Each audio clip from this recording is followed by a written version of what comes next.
Like, this is legally a threat. If I find out who scuffed the door of my Prius, I'm going to hold you down and Tickle. you to Joy.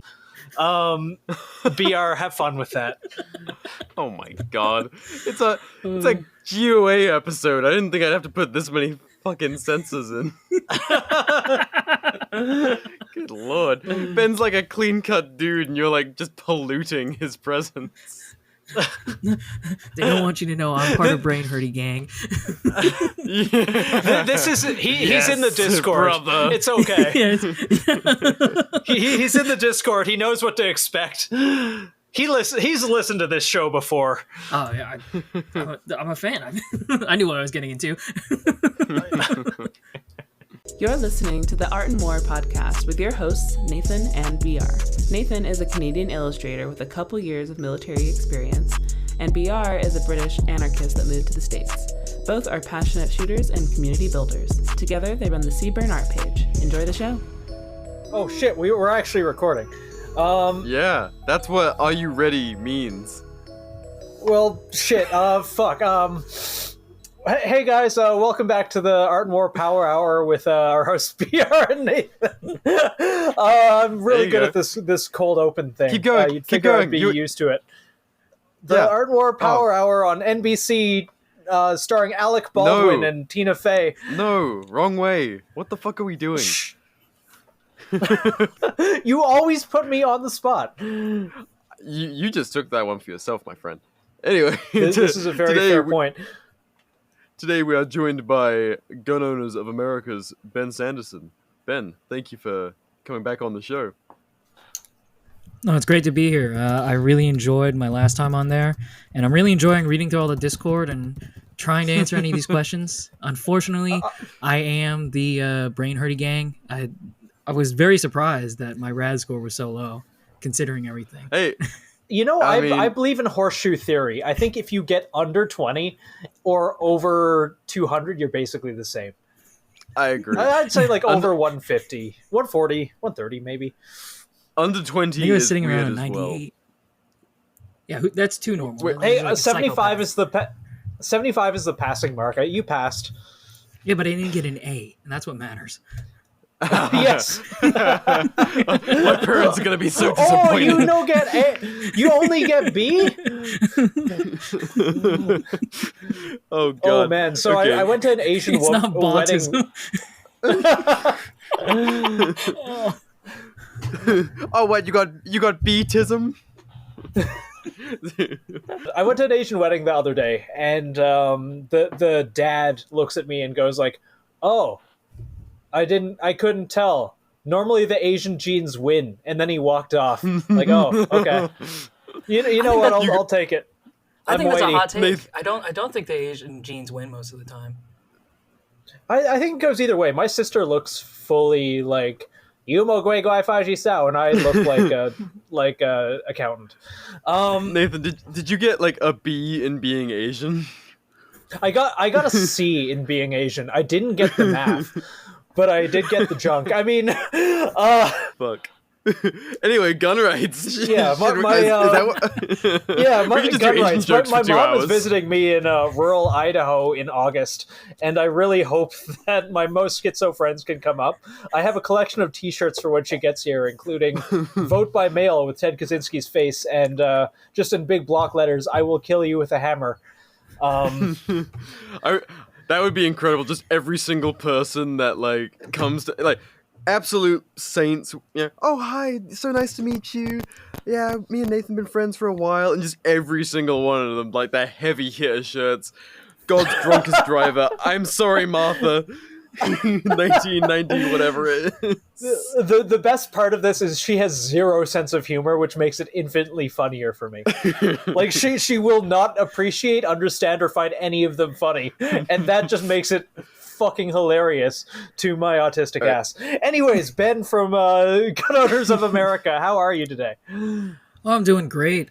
It's always, like I said, it's always a great time to come back on and Yeah. with BR and Nathan. I know we caught up a little bit at SHOT Show. That was awesome. That No, was that awesome. was- It's always good seeing you there.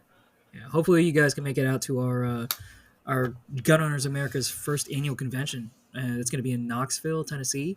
It's August 17th to 18th, and it's going to be those 2 days. It's going to have a lot of great people from the industry, from the community, and hopefully, if you, and this goes for the audience too, it's free for all GOA members.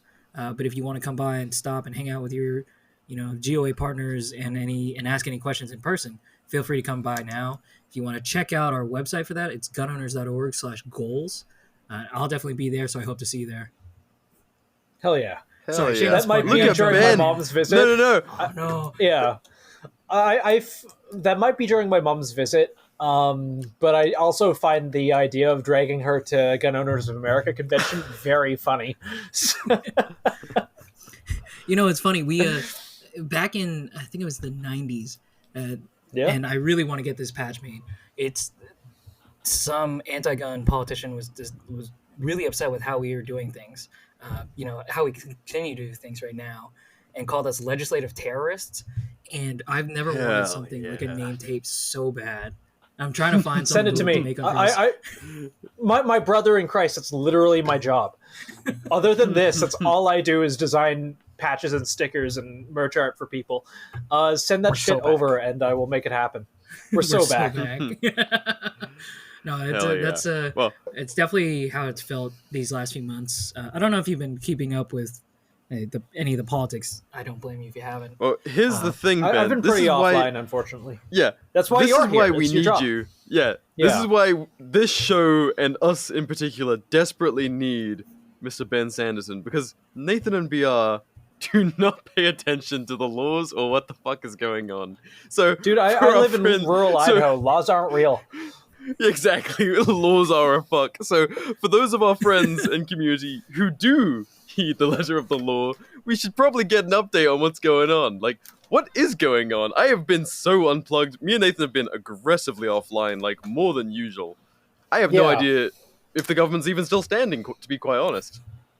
I do, because I still get anxiety when I see cop cars driving behind me, which means the government still exists to some degree, because there's not people with like leather masks hanging off the side with machine guns.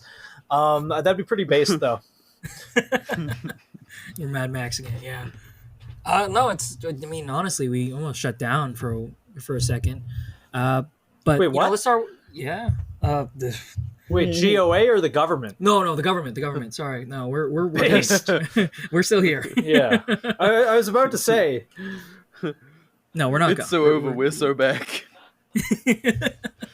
That is basically the government these days. Is straddling between like, oh, we're so strong, to, oh no, we're like, guys, if we don't pass this one bill, everything's gonna fall apart. If you guys want to start with the good stuff, I don't know if you guys have gotten suppressors in the last few months or anything like that. And if you have, you've noticed that the wait times have gone down to like 2 days, like 14 hours, all that kind of stuff. Was that you guys? Yeah, that was partly us, yeah. Fuck! This is a fun. That was a huge win. Yeah.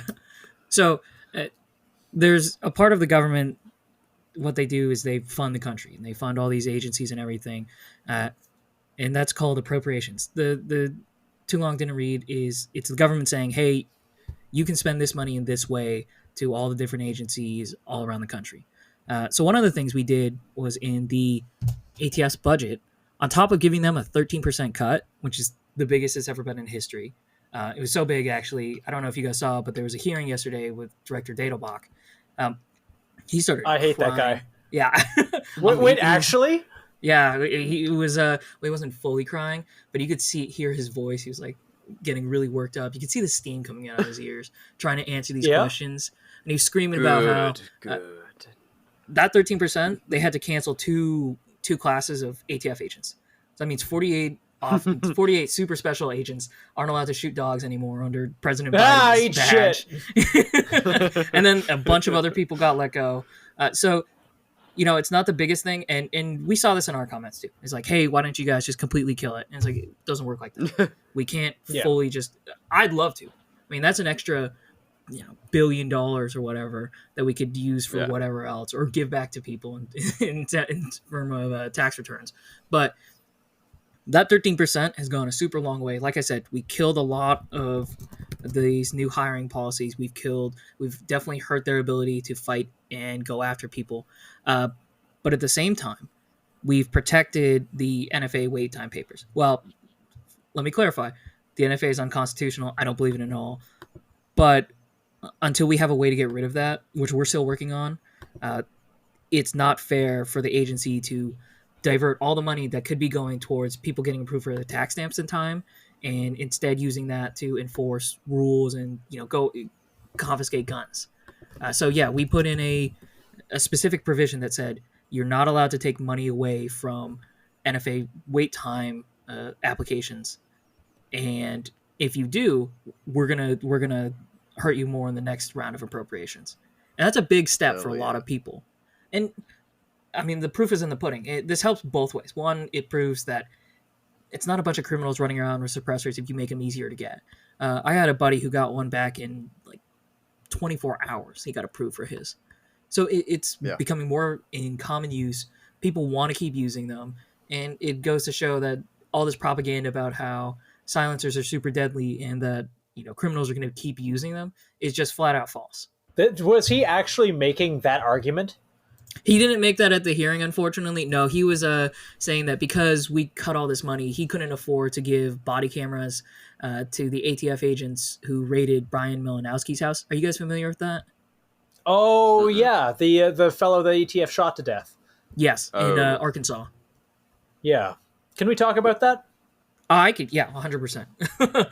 What went down with that? Because obviously, like, the ATF has had a bigger spotlight than ever put on them over the last few years. Like, it's basically the biggest spotlight since Waco.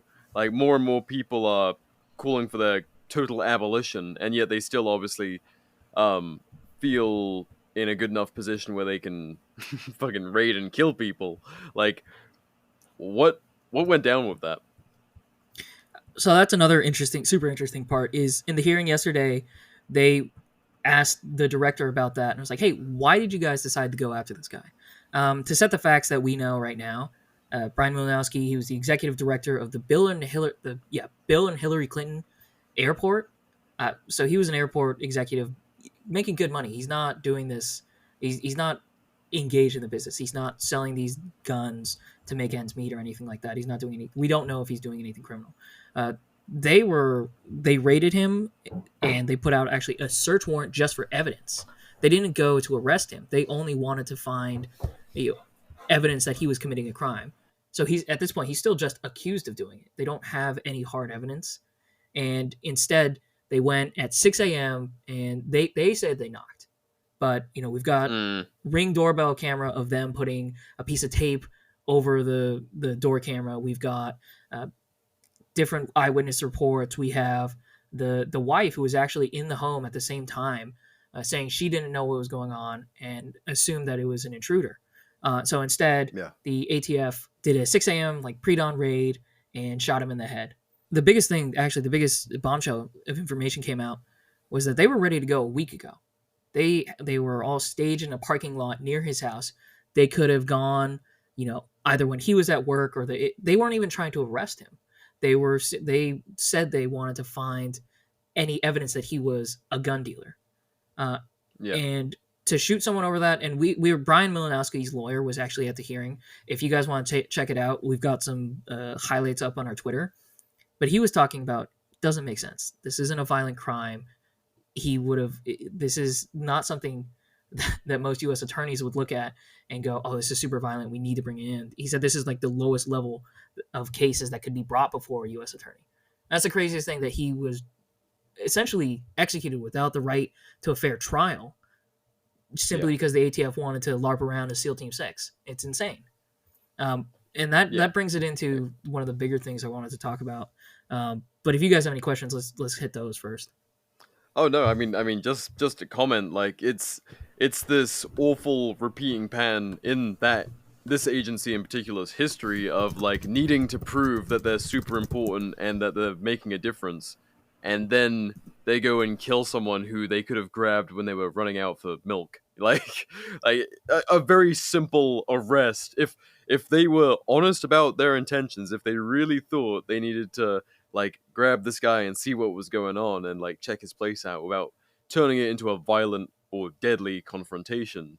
Like, there's always the option, and there's been like literally decades of analysis of their past like major fuck up, and then they go and repeat history and expect to not face consequences for it.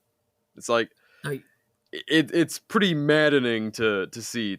No, don't really have any good questions. It's just like it's wild to see history repeating itself with this agency. No, you're exactly right. They really haven't learned anything, and this is, I don't know if you're familiar with the Breonna Taylor case, in which she was shot by police officers also doing a no-knock raid. So during the committee hearing, Datablock was saying, "Oh, I can't comment on this. Oh, but we didn't have any body cameras, and they weren't on." And the Little Rock Police, who also has body cameras as part of their policy, they didn't have any of them on. So we know that they had exactly. And he's like, well, federal agencies take precedent, and it's like, why would you not want body cameras if what you're doing is perfectly fine? And some loser anti-gun politician said, well, why didn't he just simply comply? Why didn't he just let them in? It's like, dude, it's, like even if he wanted to, it's 6 a.m. Also, the idea, why didn't you just comply? Like, why are you? That is exactly what the left and the right say you should do and you shouldn't do, depending on who's on the wrong side of the gun. It should be across the board. It's, why do you have a boot in your mouth? Exactly. And he's sitting there saying like, oh, why didn't Brian Malinowski just let them in? It was like, it's 6 a.m. If I hear my door explode and it's being broken into, I'm not going to think it's the police. I'm going to think it's someone trying to rob me. And that's exactly, we don't know anything for certain, but that's my assumption, is he wanted to defend his house. And they bring up the fact that his guns he sold over 150 guns over a certain amount of years. And they're like, oh, that means he's a gun dealer because 3 of them were found in crimes. And if you listen to the lawyer talk, he said 3 of those were nonviolent crimes. They weren't ever used in an act. They were simply caught. A few of them got up to Canada somehow, but he doesn't deserve to have his door knocked over and shot simply because a few of his guns to a person he sold to went to Canada. That doesn't make any sense. Yeah. So he was executed extrajudicially, by the sound. 100%. And if this is the kind of person that they're spending this level of resources and like going like full blown raid, like kind of proves the point that they don't really have anything proper to be doing. Like, this is the guy you're going after. Like, surely there's more violent, more like heinous criminals out there. Not to associate this guy with criminals, because he, by the sounds of it, wasn't in the slightest. But like, why are the resources being spent here instead of somewhere else? Yeah, we'll never know, because he didn't get his day in court, and all we have to go off is the testimony of the ATF, and I don't know if I trust those guys. No. A really hot take there. But no, you're exactly right. Whenever it comes around to the budget time, they talk, especially during this hearing, the director's talking about, we're going against the cartels, we're taking out gang members, we're going after all these people. It's like, really? Why did you have 10 cars of dudes in tactical gears, plate carriers, and full body armor to go for a search warrant? That just means that they have the right to go look around the house for evidence. They weren't even arresting him. Why are you spending 10 cars worth of dudes on this single guy who never had a record before, but you give the Congress the rigmarole and say that, oh no, we're fighting cartels and everything. And it's the exact same thing with the pistol race rule, where they wanted to put 40 million Americans into jail and make them felons simply because they bought a piece of plastic. Are we really helping the violent crime level in the country by going after gun owners who have done nothing wrong? It doesn't make any sense. Yeah. This week's episode is brought to you by Two Grunts Inc. Two Grunts Inc. is a veteran-owned and operated rifle manufacturer crafting firearms with professionals and prepared citizens in mind. All of their parts and components are developed, tested, and manufactured to perform using the most standard of mil-spec 5.56 ammunition. Purpose-built work guns is their motto, and rifles made to last is their ethos. With high-end components and materials used in all of their rifles, like their 4150 CMV nitride-treated barrels utilizing a 223 Wild chamber and a 1-in-8 twist, optimized for both M855 and M193 ammunition, achieving 1 MOA or better with most manufacturers manufactured mil-spec ammos, bolts made out of 9-310 super alloy steel, and carriers made from shot-peened 8-6-20 steel, maximized for increased toughness, wear resistance, and strength. Each and every part has been meticulously thought out, deliberately tested, and expertly manufactured and installed. Each rifle also comes standard with a 45 or 90 ambidextrous fire controls, gas buster, ambi charging handles, and many other high-end functional parts. Check out their website, twogruntsinc.com, that's TWO as in 2, and GRUNTS as in rifleman by trade, INC.com, to purchase one of their rifles, or other parts for sale. Use the code CBRN, that's Charlie Bravo Romeo November, to get $50 off your order. That's CBRN to get $50 off your order.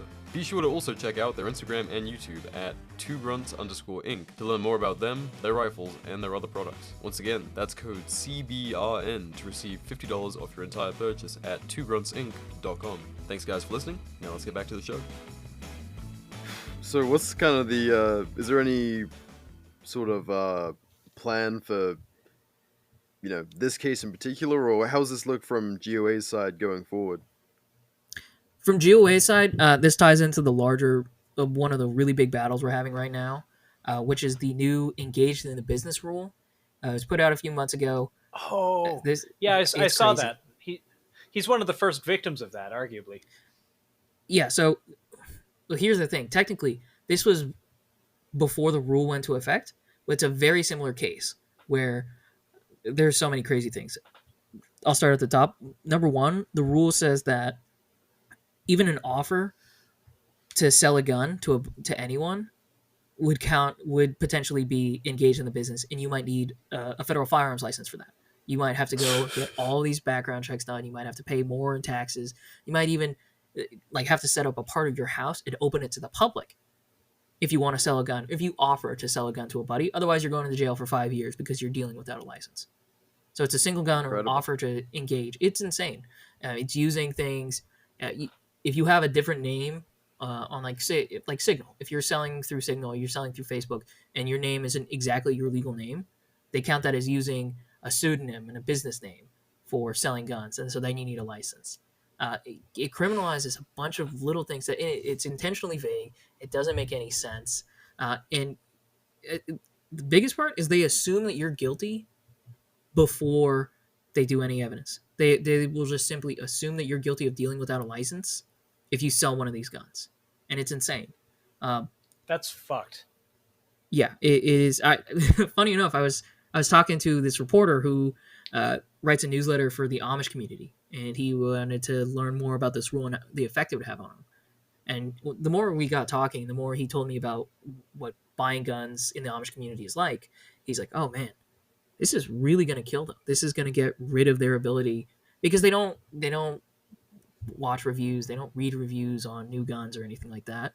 And essentially they have, what he was telling me is that they have one or two guys in the community that go out and buy all the guns and then bring them back, and they essentially trade amongst each other, or they'll sell it to a guy for $500, and then if they don't like the feel of it, it's just, that's their way of trying it out, is after they buy it, they'll sell it on down the road. Now the ATF would, under this new law, would say every single one of those people who bought one of these guns, even if it's not at even if it's between them not a profit, they would be like, oh well, you're being engaged in the business. And even if they're bartering for stuff beyond money, that's another thing. Is like if you give your buddy a bunch of deer meat because you shot a deer with one of his rifles, and to pay for it, then they'd be like, oh, that also counts. Oh my god, they're gonna raid Brother Ezekiel for trading like half a year's worth Brother of Ishmael, no. for a fucking dumpster defender. Oh god. Man, I found out the other day that Amish actually do use ARs. Obviously, this doesn't apply to all of them, but they actually do use modern firearms, and it was very interesting to... Yeah? Yeah, no, that was my question. Hearing all of this, I was like, is it just muskets, or what's going on here? No, they're just buying like modern ARs and shit. I mean, based Amish. Yeah, I don't see why not. I mean, they said that one guy is super into Remington 700s. That's another part of the rule.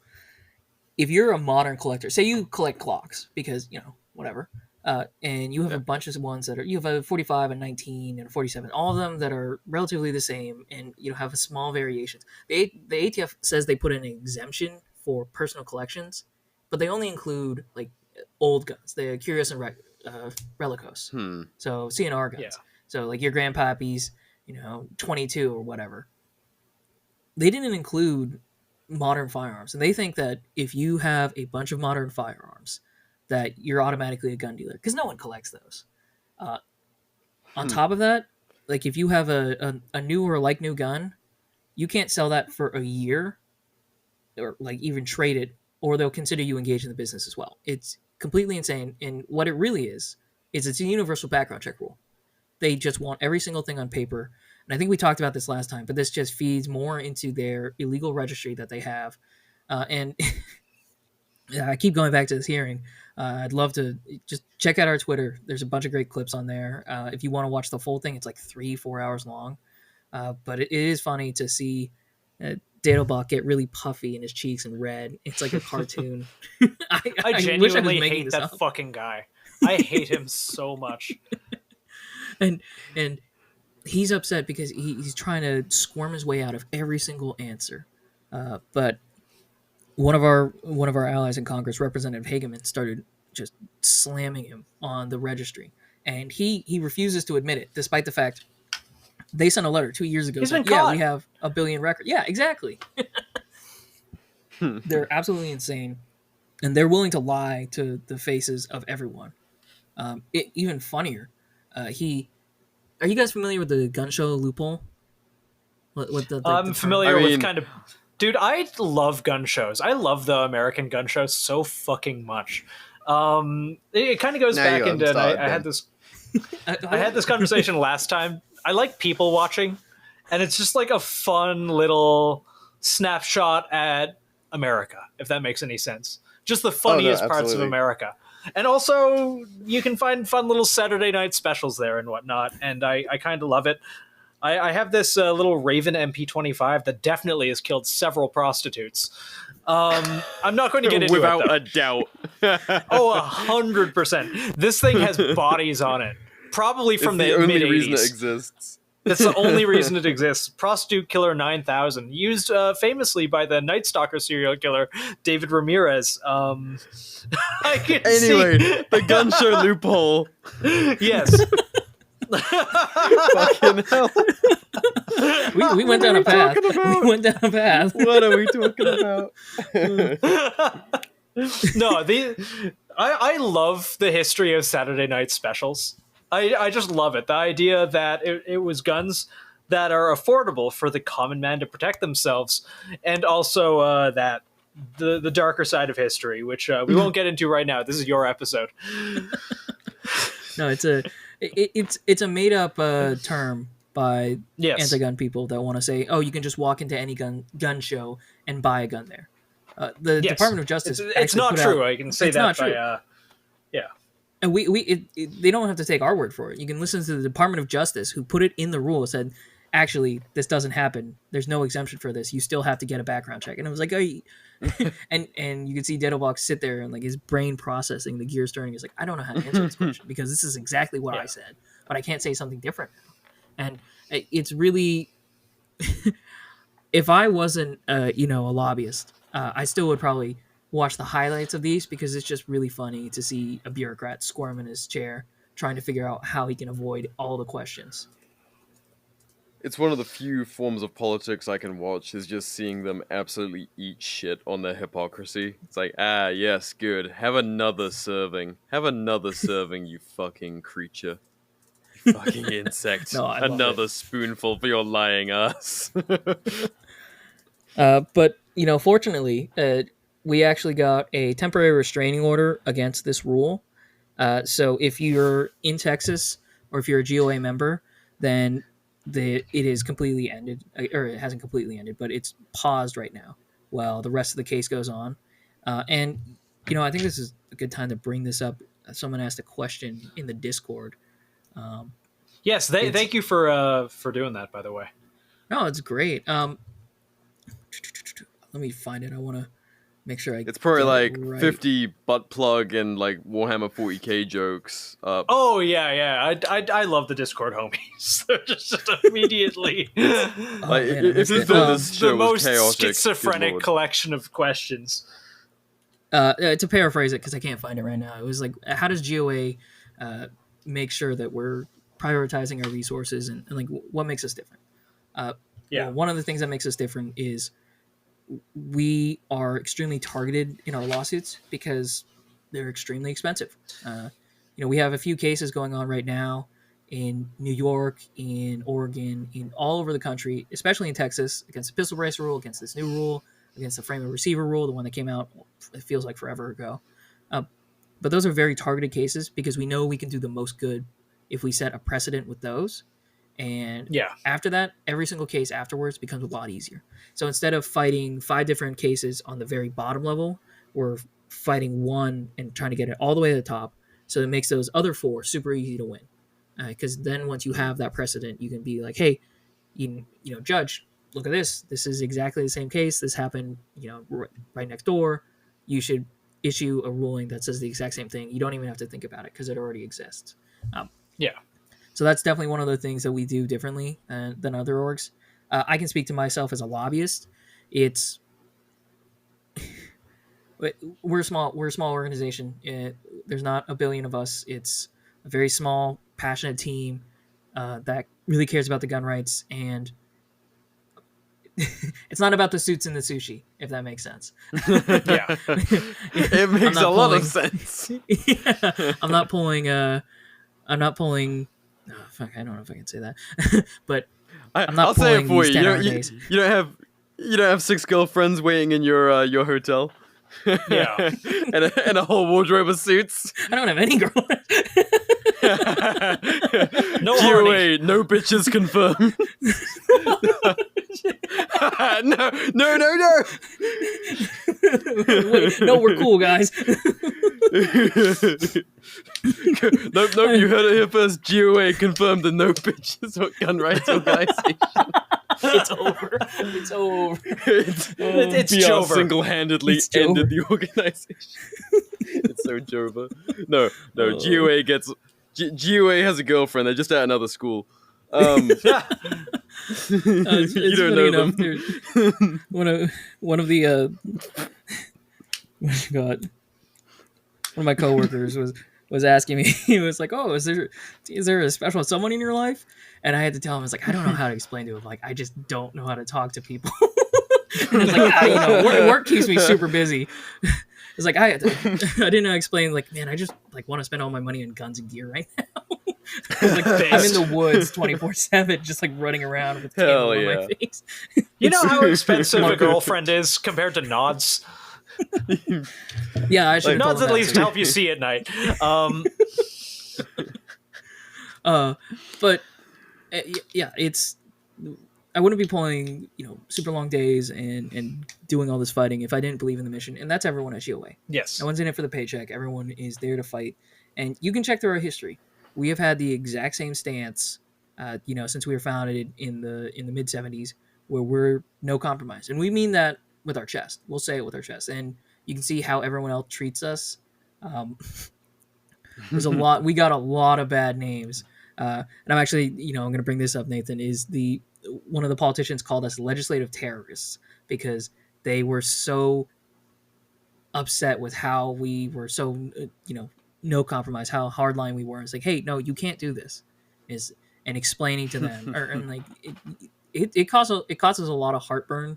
I can speak personally to that when offices don't, if we don't like what they've written, or if we point out some problems with it, when they're introducing gun bills, they'll say, all the offices will ask around. It's like, hey, what does GOA think about this? Like, is GOA, read through it and analyzed it?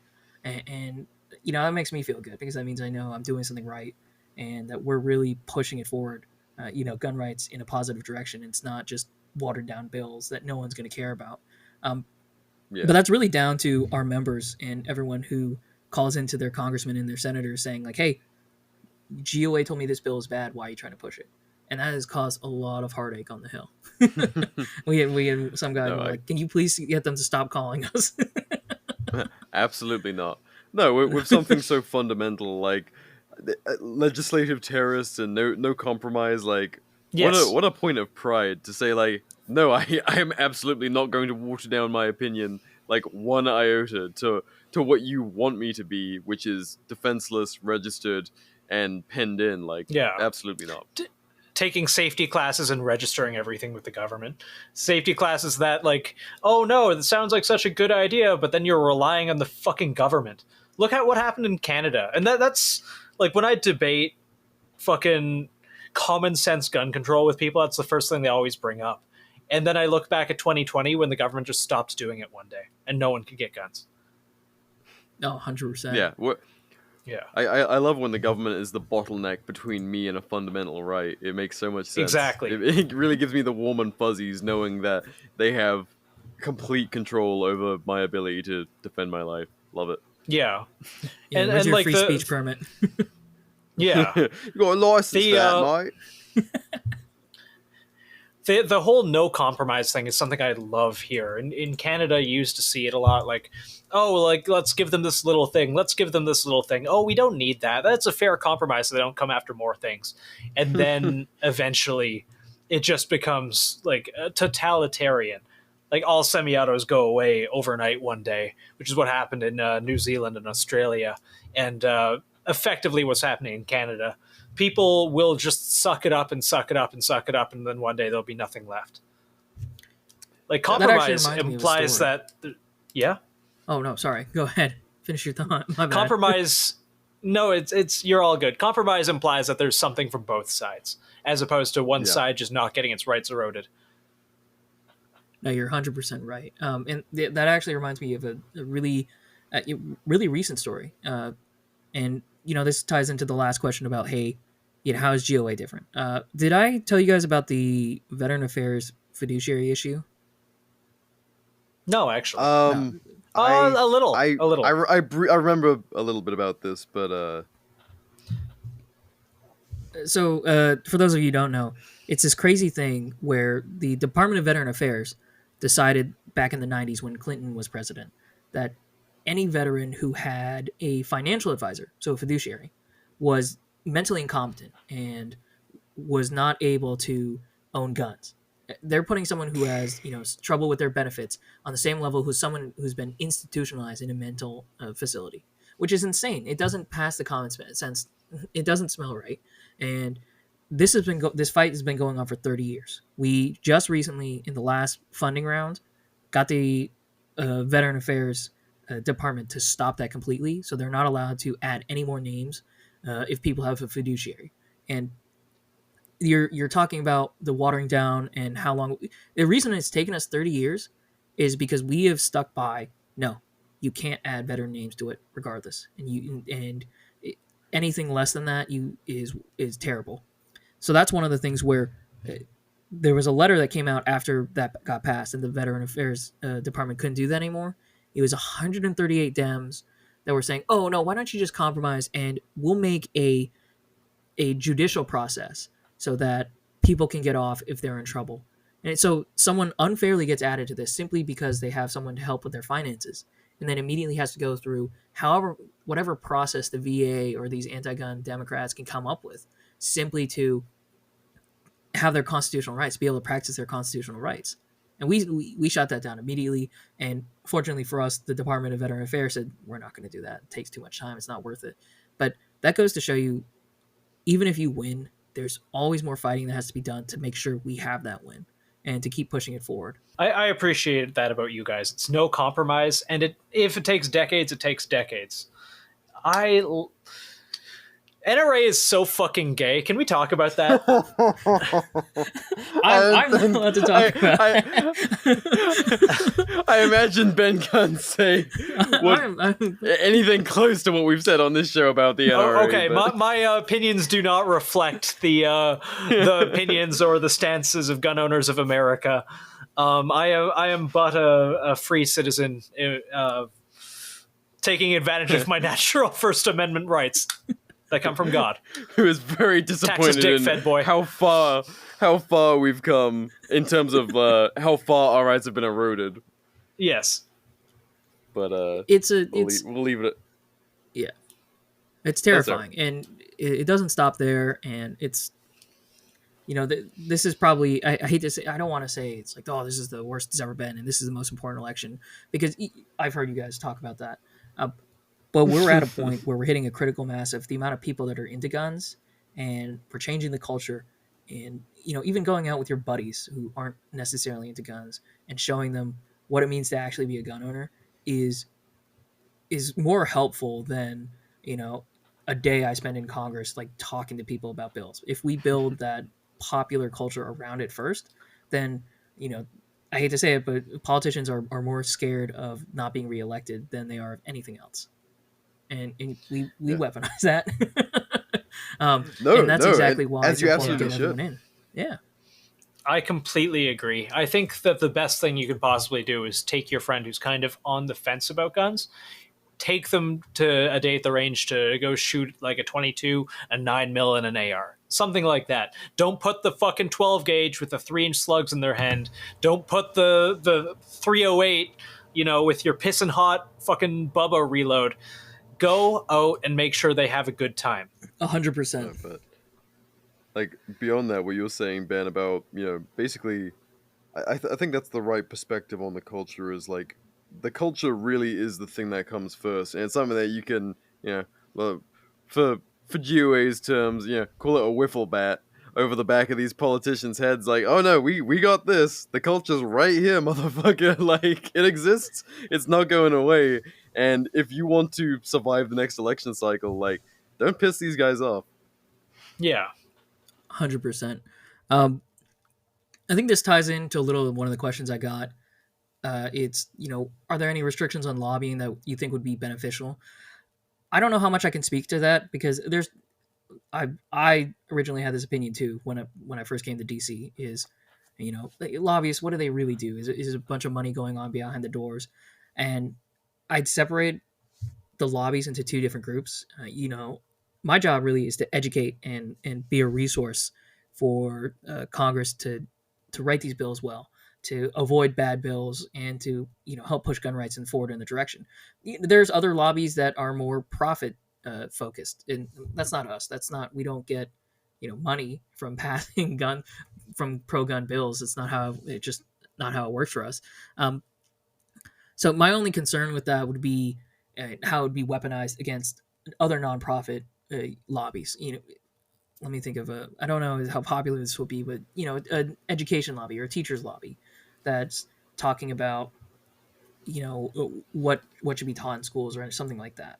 That's their profit incentives is a lot different than like an oil company or a tobacco company or anything like that. It's just not the same. Even left versus right aside, it's more of there's a profit incentive for some of the lobbies, and then there's just a general societal incentive for others. Does that make sense? Yeah. Is that kind of No. There's not someone with like, I don't know, $10 billion worth of oil field kind of shenanigans going on there's really nothing quite the same in the educational space. Yeah. And it's weird because we all, there's I talk to a bunch of different people when I'm on the Hill. There's groups that lobby for restricted government, less taxes, and again, those guys, they're different than us. They have a different mission than us, but they're still on the not necessarily the profit incentive side. So to answer that question, it's hard. I don't know what kind of lobbying restrictions. There are a bunch of restrictions already, where we can't give gifts to staff, we can't do any of that, and that doesn't hurt us because that's not. I'm not running around throwing guns at people. No, you get a gun. I mean, it'd be pretty cool if you did. Yeah, and don't get me wrong. Basically, like what you guys are doing is getting a bunch of posh boys and girls who won popularity contests to, like, you're reminding them of what the common man's thinking, how they feel, and making sure they're not out of touch with what, like, while a lot of people like to use the Second Amendment and gun rights as like a prop, you're telling them basically like what it actually looks like on the ground and why, like, hey, I think just take the bump stocks is like a crazy thing to say, Yeah. and like how out of touch it is, like in It's reality, like, oh, you don't need that. Like, need is the most nebulous fucking word. yeah, and 100%. when you're a posh boy that wins popularity contests, it's very easy to think, the peasantry, they won't mind that all that much, and it makes my life easier if I can just Yeah. push this bill and lose that fight. Like, no, motherfucker, that's a zero compromise. Do not lose Yeah. that one. No, it's promising because we're seeing a lot more. We're seeing a lot more, politicians. I hate politicians coming in line and thinking the same way as us, where they'll ask us for help. I'm like, hey, how do I write this the best? Like, I'm not here to just showboat. I want to actually do something, or I want to write the best bill I can. And that's what we're here for. Is I almost feel bad for the congressional staffers because they have a million different topics going on in their minds, and not all of them could be super focused on guns and know everything. I sit in my office. I'm just there. I'm doing gun stuff, and that's my only focus. But if you can imagine being divided amongst 12 different topics that everyone thinks is always the most important, it would be absolutely insane to expect them to have the same level of knowledge or the same ability that I do. But the best ones, they come to us, they ask for help, and we work together. And that's the best way to get any of these bills out. Yeah. Yeah. It is an interesting thing. Like, obviously, anyone listening to this show, like, gun rights is more than likely their number one priority in terms of, like, politics and culture and goings on. But, like, when you think real big picture, while guns, that there's that famous Mao line, power comes from the barrel of a gun, and ultimately it does influence really every facet of life. And yet at the same time, like, in a perfect world, guns are such a tiny part of the equation. But because there is, it's like a weird thing to kind of have in flux. Like, on the one end, guns are everything, because whoever has the most and the biggest and the ability to use them, like, they're deciding how everything goes. And yet in an ideal world, like, you're equipped, you're knowledgeable, and until you need them, they're like an afterthought. And it's like trying to, like, having that as your number one voting issue. I see why it is quite abrasive to people, but again, it's just that living under a government, you gotta keep it at the forefront, otherwise they will pull the rug out from under you. It's an annoying thing for me as a gun owning hippie. I'm like, we shouldn't even be talking about it, and yet we always have to be talking about it. It's like 100%. If it was a government that you could fully trust and wasn't able to be corrupted or just able to be weaponized against you, these issues wouldn't come up. But the fact remains that it's not necessarily that the government's gonna take your guns. It's what the government does after they take your guns that is the scariest thing. And once the government takes your guns, they're not just gonna stop there. We've seen it through history, time and time again. Yeah, like, just as a Brit, hearing all of these things, even from the like the stuff around dealing in guns and stuff, like, just the little minutia, the things that they really don't clarify and they leave very open-ended so they can enforce. Because I'm sure I mentioned this last time, like, basically every attempt at gun rights or gun control is like throwing shit at a wall and hoping that some of it sticks. And it really doesn't matter how sane or sensible or what the data shows. Like, it's really just like, trying to keep your head above water, like, drowning attempt to just make something work with some form of gun control. And, like, with things like the we were mentioning earlier about a collection of Glocks or something, you couldn't be a collector of those things. Like, it's the same in England, where they've restricted people to, you can only have rifles of a certain caliber for a certain purpose, and if those calibers are decided to have overlapping purpose, so I don't know, say like a 250 and a 308, like two popular deer hunting grounds. You can have one or the other. Even if you have them for completely different purposes, like they'd be like, in all likelihood, they would be like, no, like those are too similar. You have no reason to own one or the other. You can only have one on your firearms license ticket. It's like it's so quick to get to that by just allowing these little things to stack up, like the gun collector rulings that they're trying to get in. 100%. That's exactly why. Because the the unending cycle is that we get it all the time. We get called all these names by all the anti-gun politicians, like I was saying earlier, legislative terrorists, or by the anti-gun groups that say we're absolutely insane.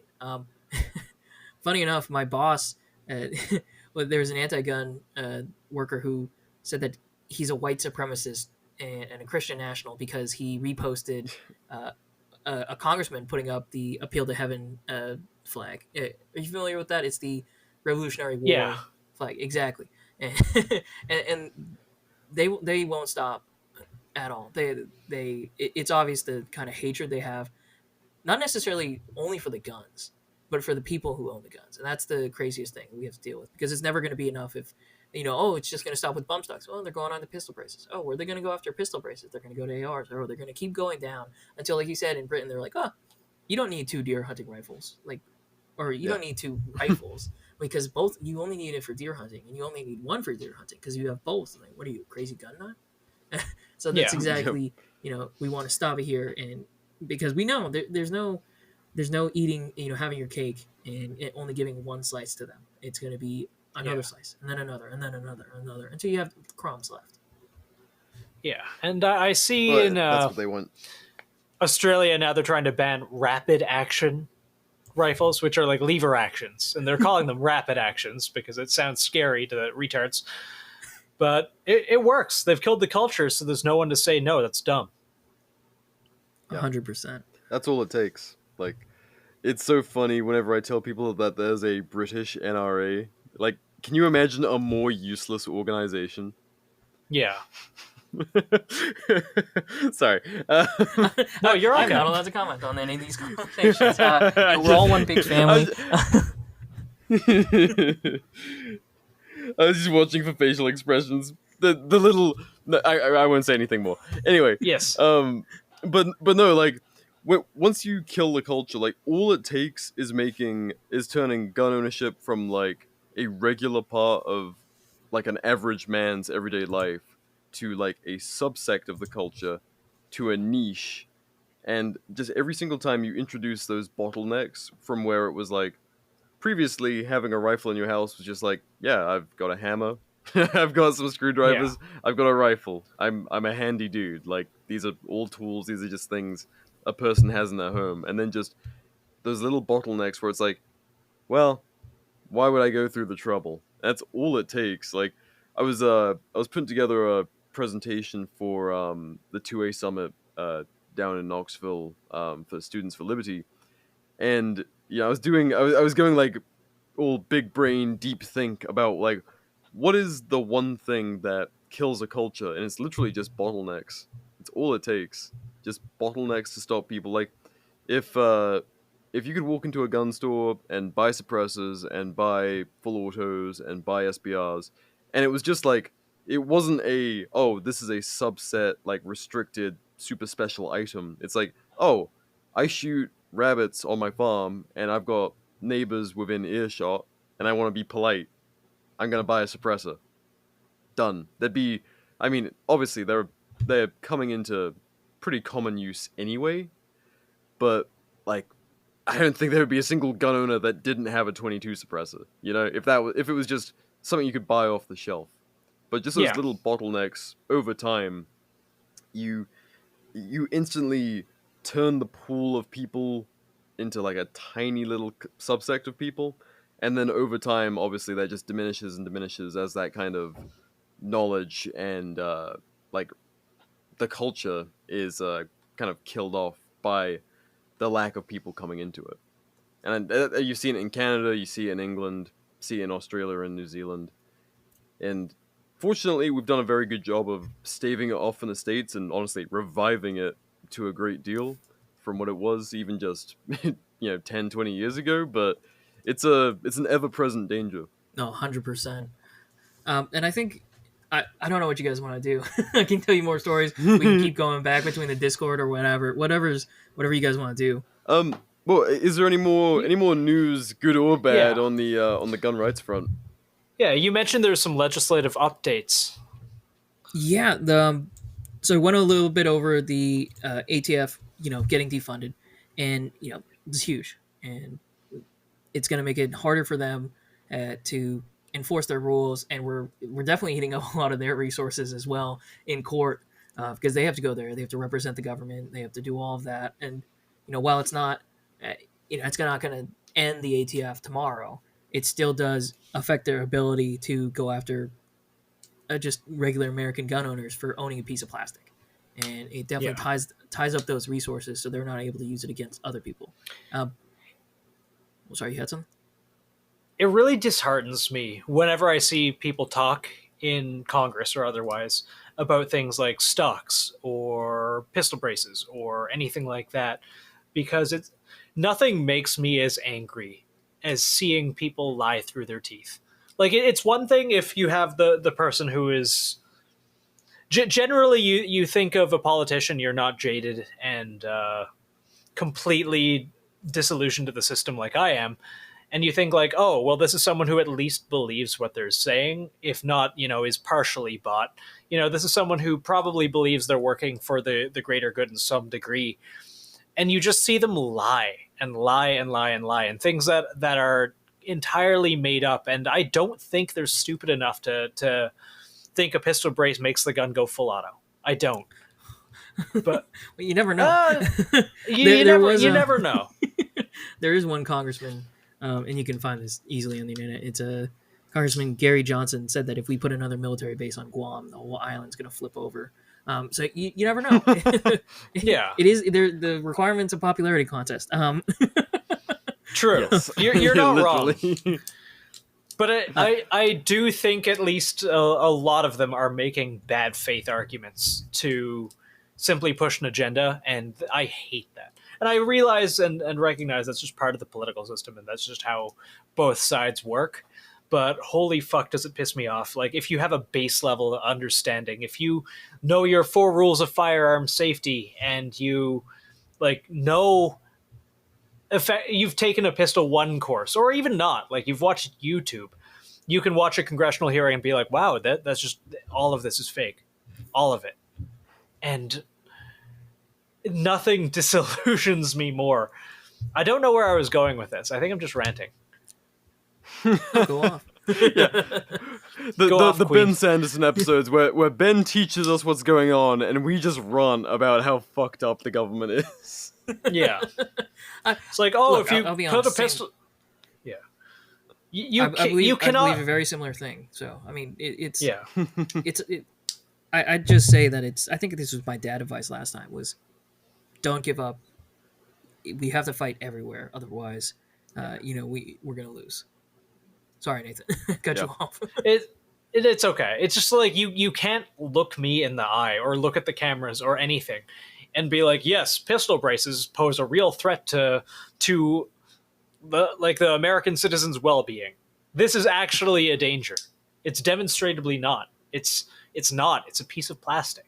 They've been around for a long time. They're around for years. They didn't make anyone less safe, but I actually think kind of a bit of a litmus test is if you can say that with a straight face, like, you're a fucking crook.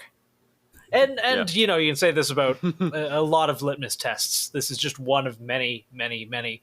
But holy fuck, I want to tickle Steve Dettelback down into a wheat thresher. I mean, BR, please get that. Oh, wait, I gotta show Ben the shirt I'm wearing. Oh yes, it's so sick. You tickle your local politician. It's allegedly. Oh man, sick. I have no opinion. Those have been in like production hell non-existent for a very long time. We hope to get to it soon. Yeah, I saw the account I followed. It's like, oh, I'm waiting for all the crazy stuff going to come out. So yeah, I'm looking forward to it. But yes, I'm gonna have to slip in some tickles now. Thank you, Nathan. You're welcome.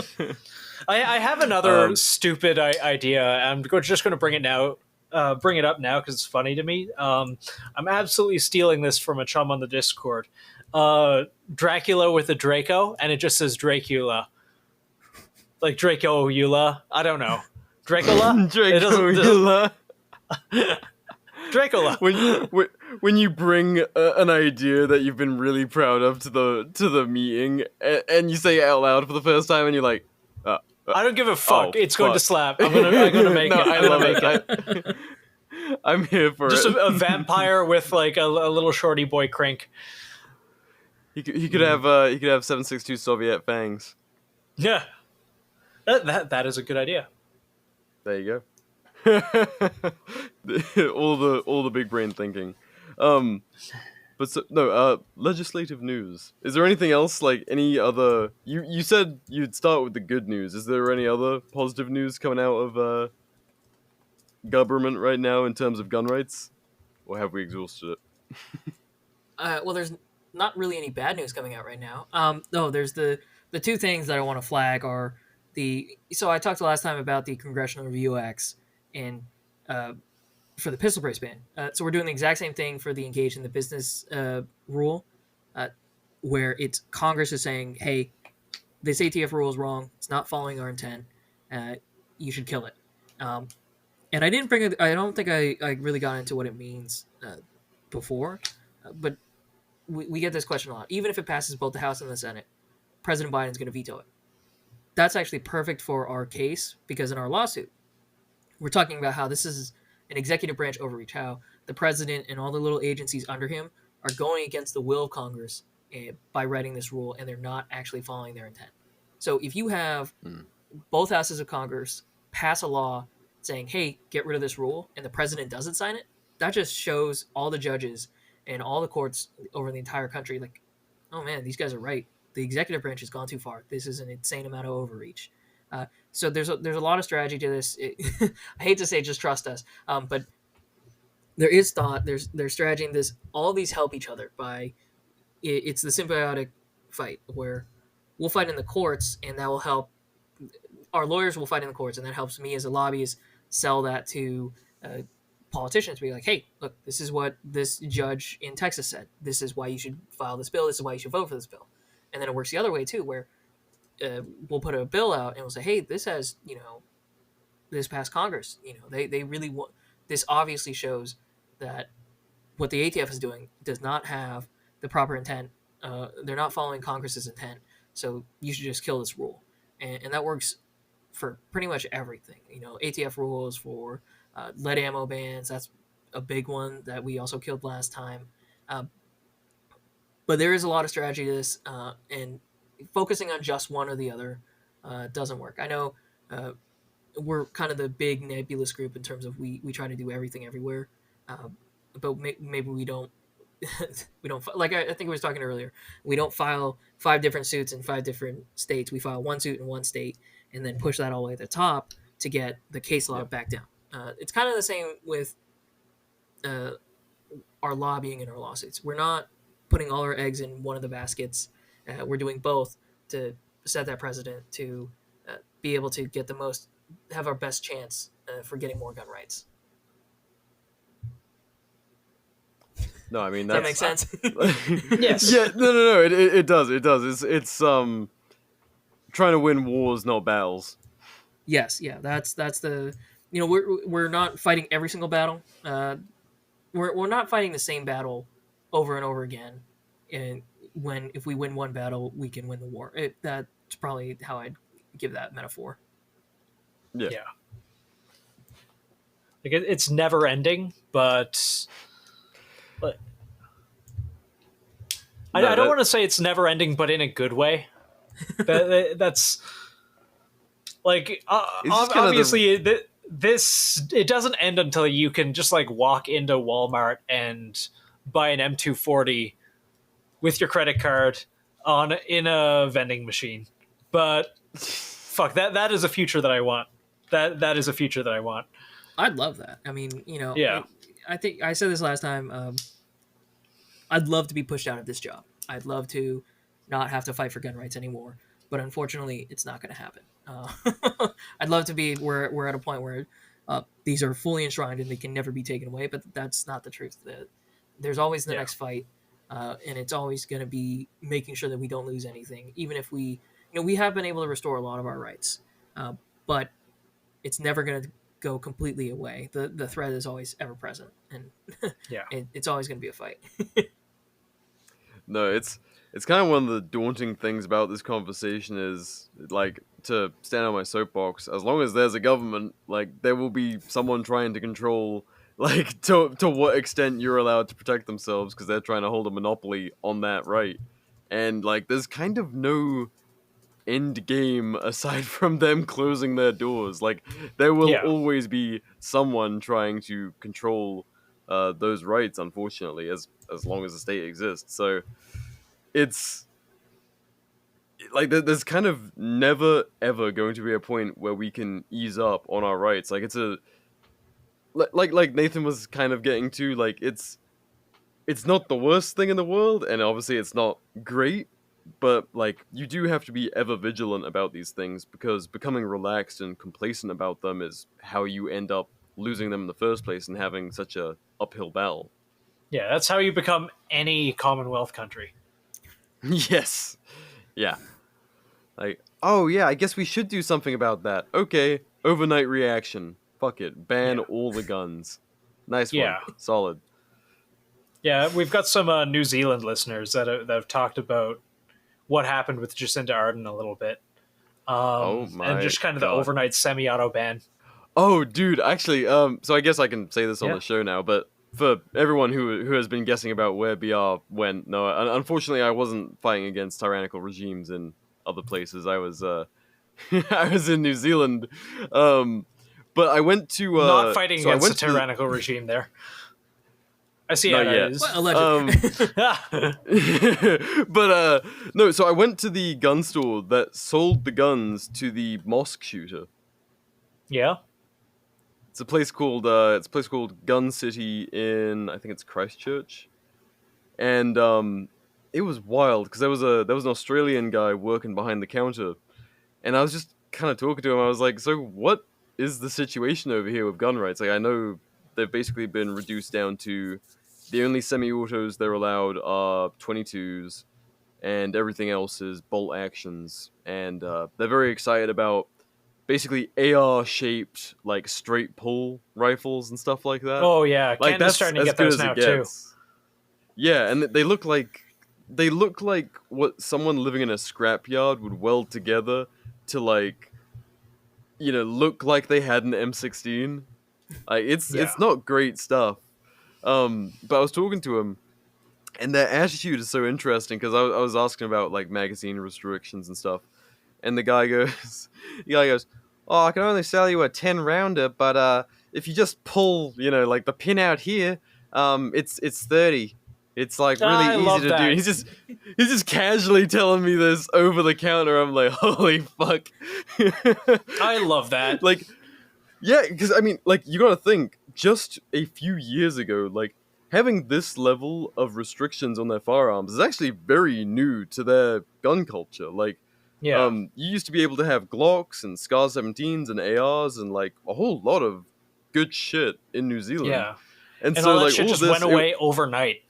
Overnight. It's such an abrupt thing. And so, like, they kind of don't fucking respect it. Like, no one was leading me off to have a look at their AR collection, which I was probably acting a little bit glowy to some of these guys. I was, like, trying to get in with someone to show me what they had going on, but I haven't got that deep with any locals yet. But they were quite happy to basically be like, "Yeah, we think this shit's bullshit," and their government is switched from Labour, aka Democrats, to Conservatives, aka Republicans, and so they're, like, currently debating semi-autos again because it was such, like, an aggressive overnight overstepping of rights. It's interesting that a Commonwealth country would even have, like, they would even go like, oh, maybe we fucked up on gun rights, because that never happens. Like, once something's enshrined in law, done.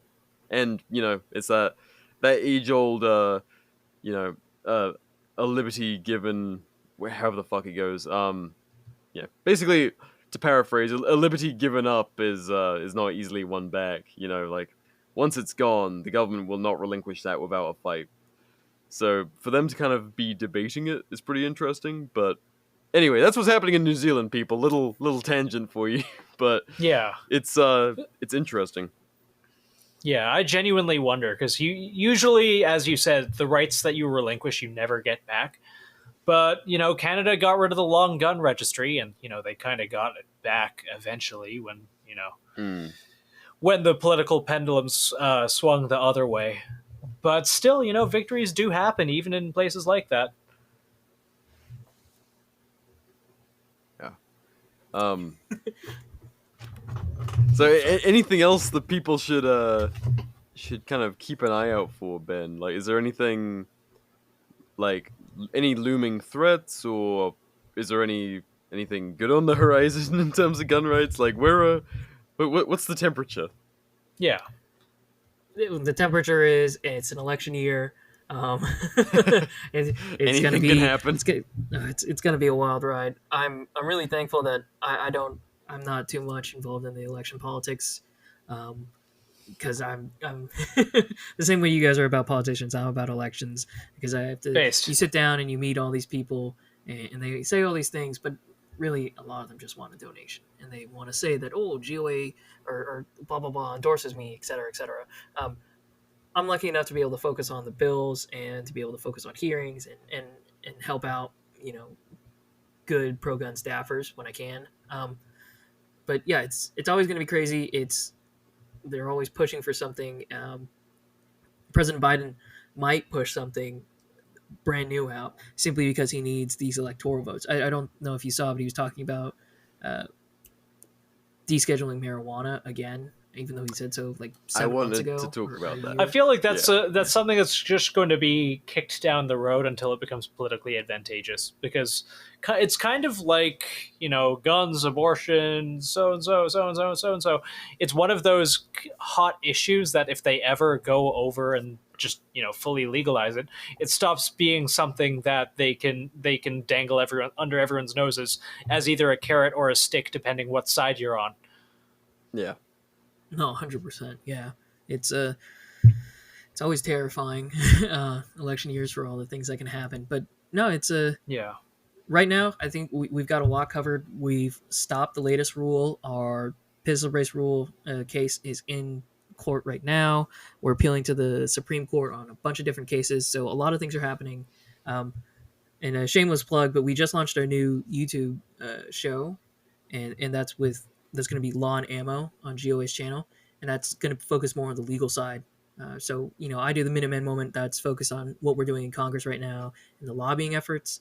And then this new show, Law and Ammo, is going to be focused on our legal and the judicial branch and what we're doing there. And it really breaks down exactly how the process works, because I know personally I wasn't too well or wasn't that knowledgeable on how exactly appeals worked, on what a temporary restraining order means versus a preliminary injunction.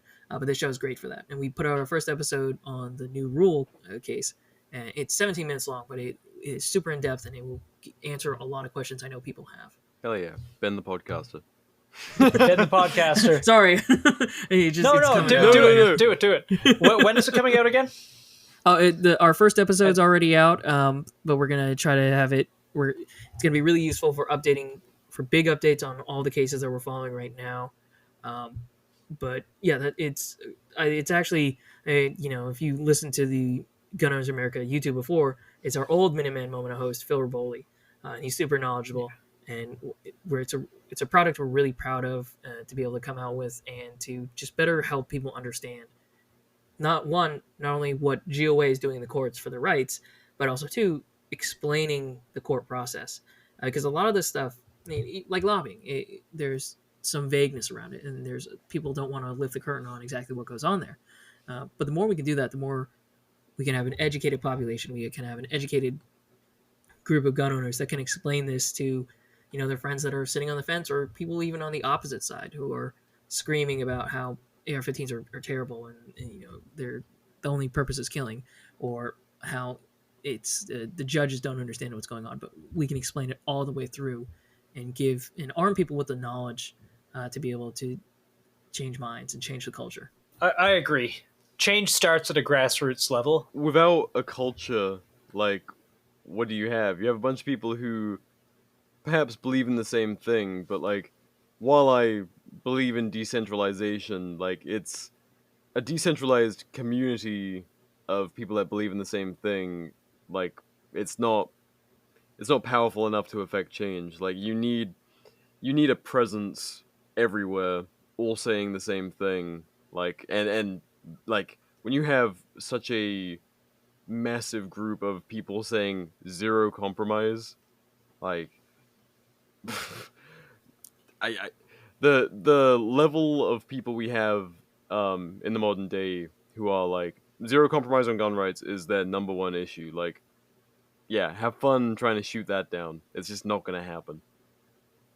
And the only way to get that is by is with these kind of things, with these grassroots tools to grow and nurture that culture and make sure people aren't getting kind of divided and conquered or split off on random distractions. It's like, no, with all of the, even with this industry and this culture's like man drama and stuff, we can all at least agree Oh man, there's on so the one. much.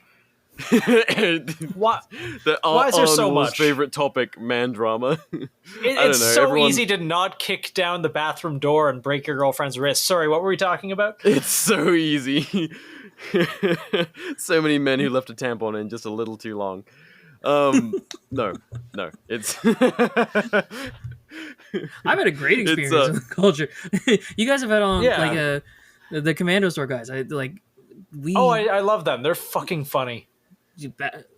Basil and Asher, we used to play a lot of Halo Infinite. When we were starting out. Hell That's yeah. awesome. Play games together. It's just fun. I love everybody.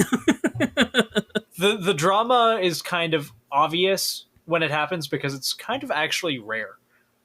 Yeah. I do want to say that that stuff is a very vocal minority that's very funny to look at, but a vast majority of people that I've met in this industry, everyone that I've met in person, has been excellent.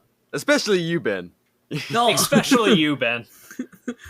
No, genuinely, like not blowing smoke up your ass. Genuinely, you're like one of my favorite people I've met in person that we've interviewed. Like, just You also got weirdly jacked in a very short period of time.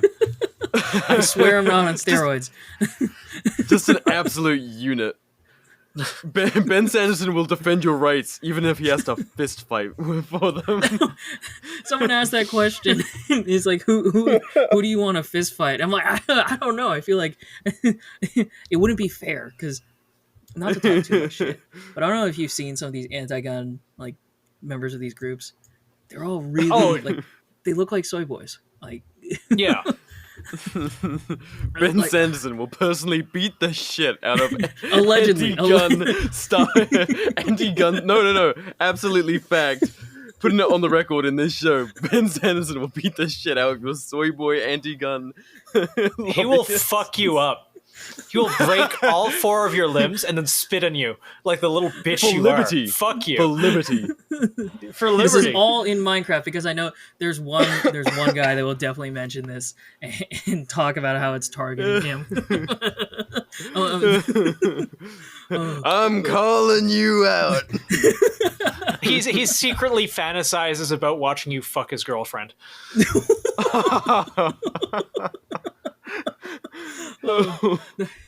It was I told you guys about this last time, but I started listening to this podcast like years ago before I was even in the movement, and then BR I used to listen to in like long time ago when I was in high school. I was Hell like, oh yeah. man, I get to Hell talk to these yeah. guys. This is sick.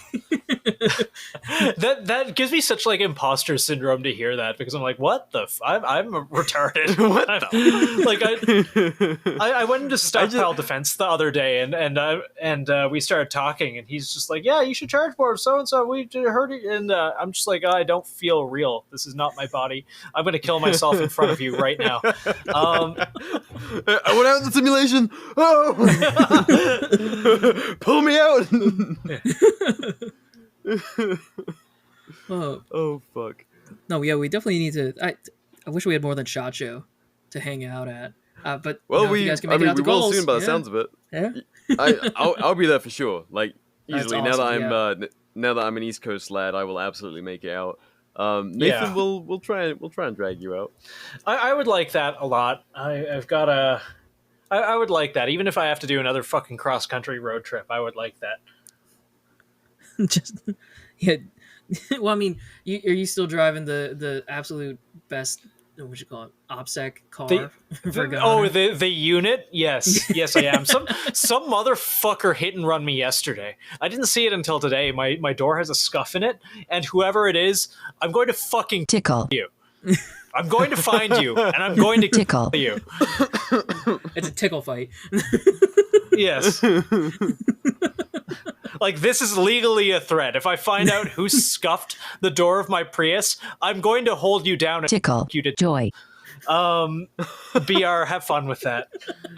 Oh my god, it's a GOA episode. I didn't think I'd have to put this many fucking sensors in.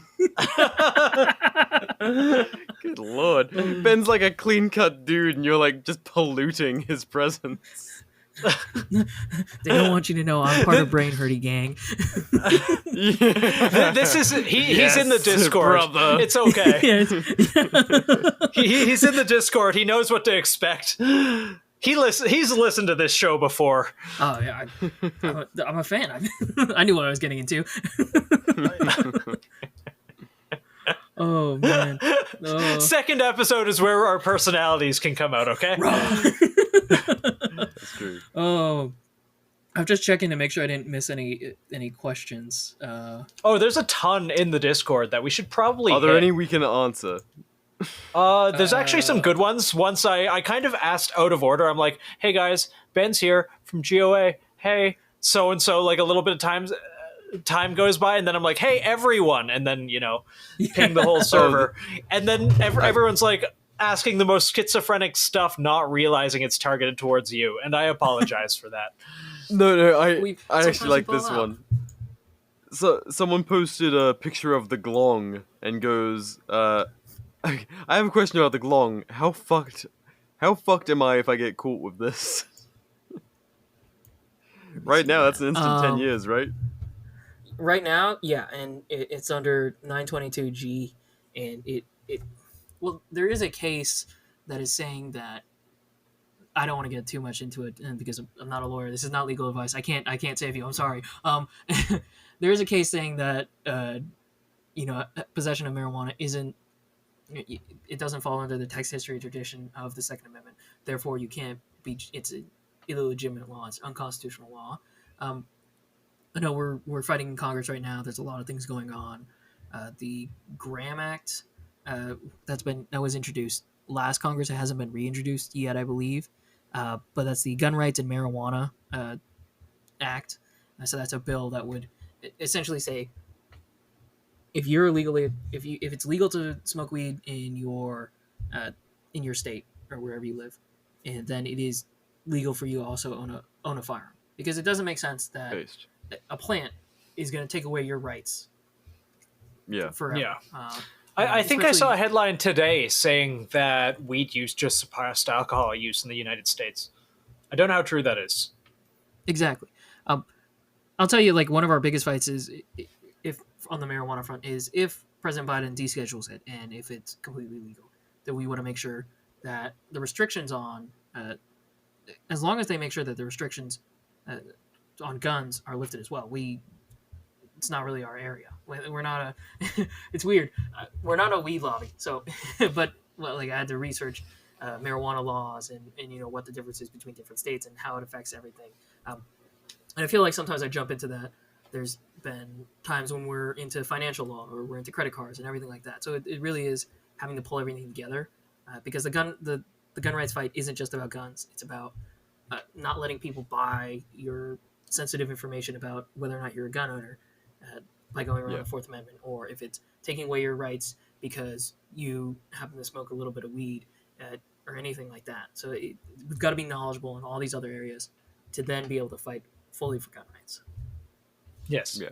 I like that. That's a good answer. Well, I not to say too much, but I am absolutely rooting for that fucking fight right now. It's been maddening for years. Like ever since like living in Arizona, and I think I was there when they made it recreational, and like seeing so many people kind of get caught up in this place where like maybe there's a history of alcoholism in the family, or like chronic pain med use, or like especially for veterans who are using like weed to treat PTSD, and they're like, well, fuck, there goes my gun rights. Like if kind of living like fucking outlaws over like a medicinal choice where kind of using certain certain pills they get prescribed are far more dangerous for your mental state, but it's completely fine to use those in tandem with gun rights. Like that's been my little soapbox for like the last few years, is like, of all of the things going on in gun rights, like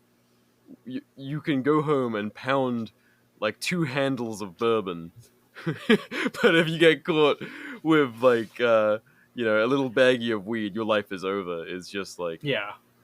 It doesn't make any sense. people are probably sick of me going on about this on this show, but it's my soapbox, damn it. I get to choose what it is. No, everyone has their particular topics, and I My also biggest agree. bugbear. I think it's the idea of, oh no, you smoked.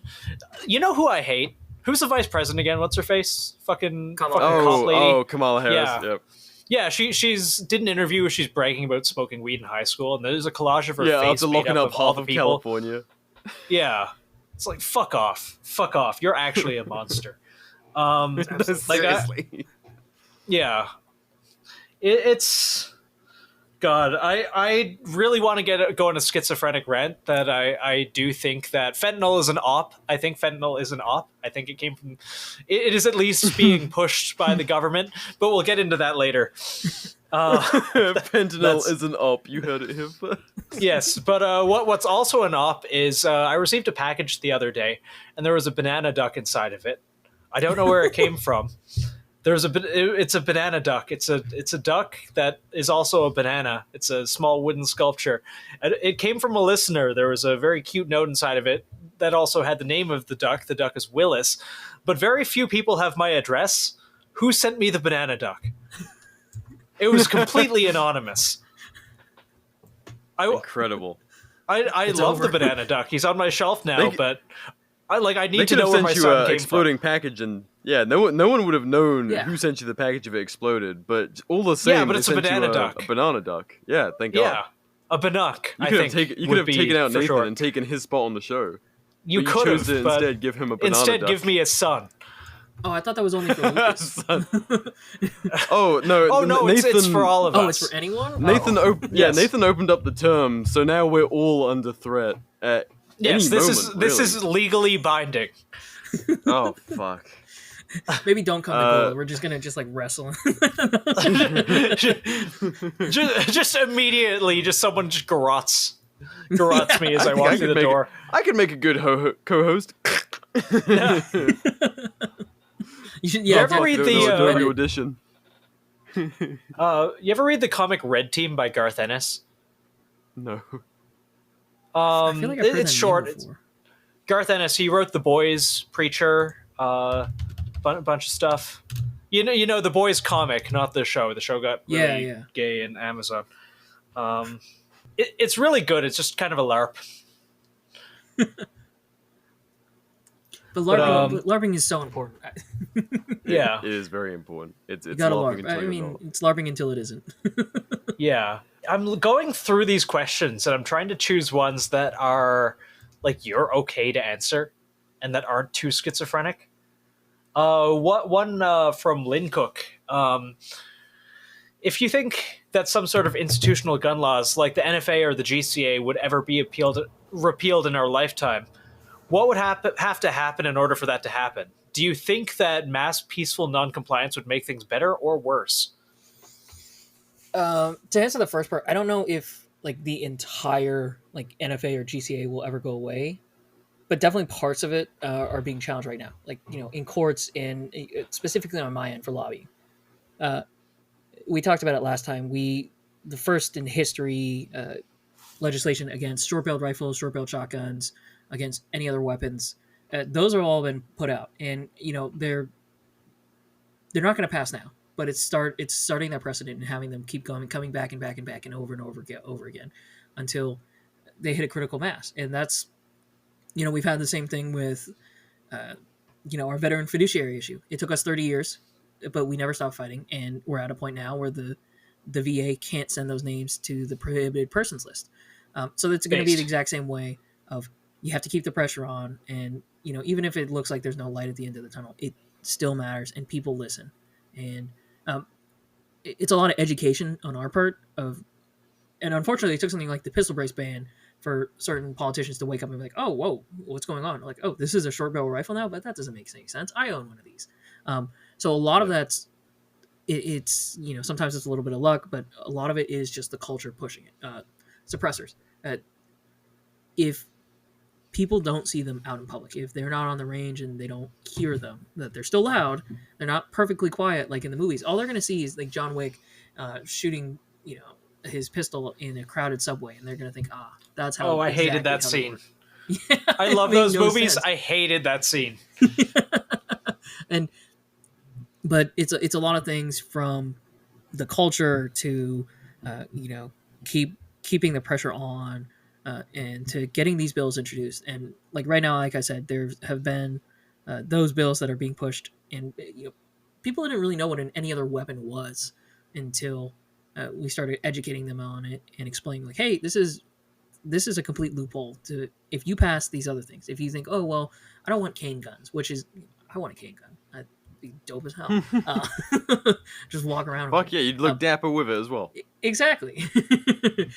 But if we get rid of the short barrel rifle, requirement or the SBR, all those restrictions, the ATF can immediately turn around and it's like, well, okay, it's not an SBR, it's an any other weapon because we say so. And that's still its fight on its own. So we got to get rid of all those first. The National Firearms Act, a straight up repeal, I think it would in the GCA if we did a straight up repeal of them. I'm not saying I don't want that. It's more of it'd be the same thing as abolishing the ATF today, because all of those responsibilities would get split up, and we wouldn't be able to account for them all and figure out who's in charge of what. Scared to the winds. Imagine if they start going to like the FBI. 100. That's one of our scariest things. Is that's what happened in Canada. And then it all gets into this amalgamation, and it's like, oh well, you're not against the ATF anymore. Who popular culture has kind of gone like, yeah, ATF, those are the guys that did Waco. I don't really know if I trust them. But you're gonna have other people say, well, like, oh, you don't support the FBI? Why are you trying to cut the FBI's budget? And it's like, well, because of gun rights. I was like, but they do all these things against, terrorists and all that. I was like, well, but okay, but we're focused on this. It was like, oh, we can't take that vote. So to summarize it, I don't know if there will be a full repeal, but we're definitely pushing to get some of the most egregious things out, like the SBRs, like the short barrel shotguns, like AOWs, and we're pushing to make sure that suppressors are commonplace, and everything is commonplace, and that you can get it without a tax stamp, without a background check.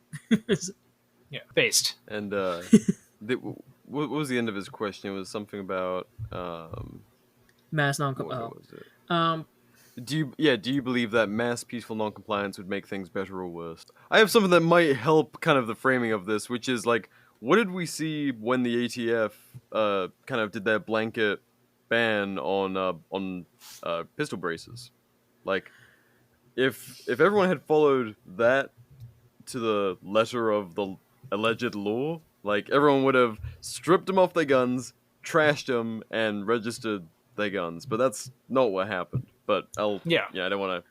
No, that's a great point. I was trying to think of the best way to explain this, because I'm not. I don't know if I can comment either way on would it make things better or worse. Yeah. I can definitely say that's a perfect example. It's the pistol brace rule, where there was less than, I don't know, what was it, 0.01% compliance with it. If you take the 40 million, so yeah, if you take the 40 million pistol brace firearms out there, and you look at it was a minuscule amount that were registered with the ATF. It was less than bump stocks even. If we look at that as a form of non-compliance, yeah, and that really got people thinking. Is, you know, from our perspective, we can go and talk to politicians like, hey, look, no one's turning these in. And do you really want the ATF and whoever else to be going around to Americans' homes, kicking them in to find a piece of plastic, which could end up extremely violent simply because, you know, the Brian Malinowski case, where it's 6 a.m., they break down your door, you don't know who it is, and they're killing you over a piece of plastic. That's the most insane thing. So, it's hard, but I wish I could give a straight answer, but I unfortunately can't on that one. Yeah. There's unfortunately no law that is too small for the government to not kill you. 100%, yeah. Yeah. I mean, I'll fill in the blanks, and Ben doesn't have to comment on if he agrees or not.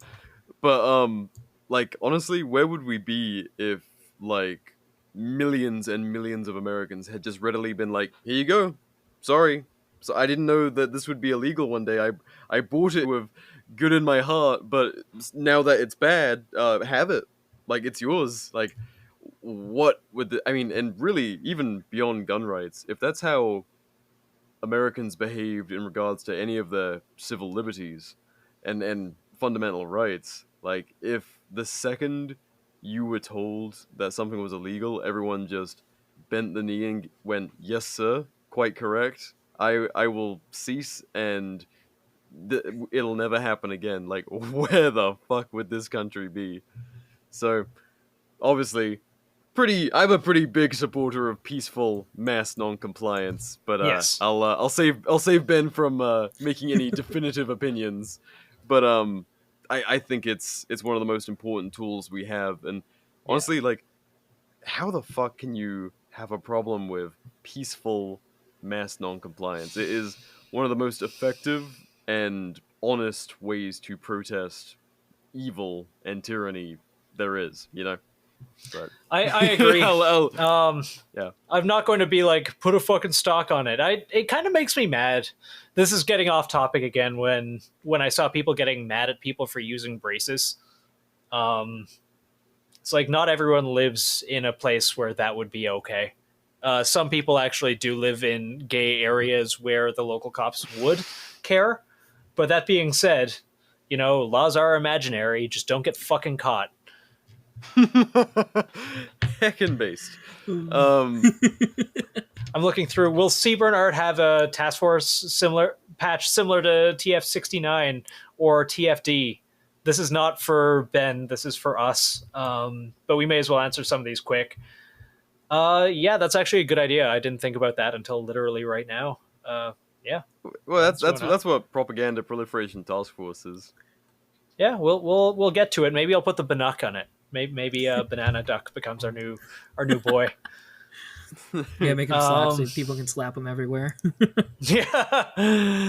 Oh, my man. son, my boy. Is it a viable strategy to blast smooth criminal on all frequencies to jam your opponent's communications? I remember one very funny thing coming out of the BLM riots and shit, which is some guy just had a Baofeng permanently blasting Rick Astley on police frequencies. Based. Yeah. That was awesome. But like most police frequencies would be. Yes. Lucas just watched that, by the way. We should talk about it with him. Or not, because we've done like 3 episodes about fucking Civil War now, and there's only so much I can talk about movies that I like. Shit, fuck. Anything for Ben? I'm looking through. Okay, this is actually a good one. I think this can be our wrap-up question. As far as lobbying goes, what's the most common story you've seen? Do you guys start as lawyers and end up there, or is it activists pushing their way up to representatives through their groups? Question. That is a very good question. Thank you, Manoli. Right under that is, why do penis hurt? Is it broken? It might be broken. Instructions unclear. I'm stuck in the dick in ceiling toaster. fan. Where did I see that?